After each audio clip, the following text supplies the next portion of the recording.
Die Bybel sê in Matteus 11 vers 28, kom na my toe almal wat vermoeid en belas is, en ek sal julle rus gee.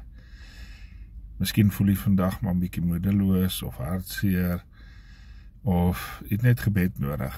Dan wil ek nou vir u gebed doen. Ons dierbare Hemelse Vader, ek wil elkeen wat na hierdie boodskap luister, wat gebed nodig het, aan U opdra. Sommige is dalk hartseer, omdat daar dood in hulle familie gekom het, dood van 'n geliefde.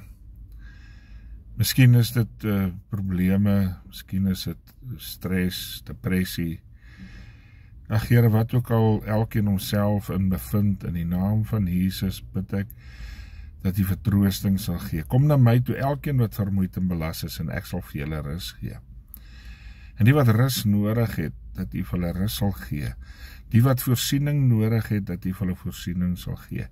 Die wat verlossing nodig het, dat U hulle sal verlos. Die wat vertroosting nodig het, dat U hulle sal vertroos. Dat U hulle sal omvou met die liefde en die heerlikheid en die genade.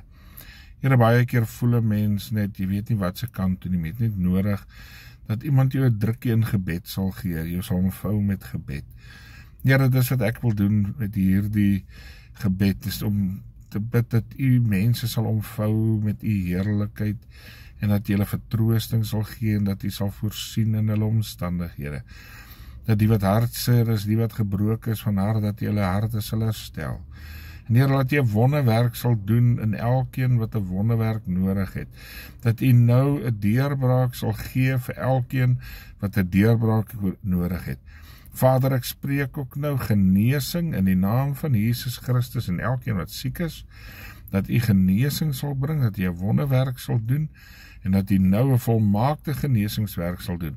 Here, daar waar hulle nou hulle hand op die pyn lê, of die plek wat genesing nodig het, spreek ek dat die genesing nou sal vloei, deur die wonde het daar vir ons genesing gekom, en ons neem dit nou in besit, in Jesus naam.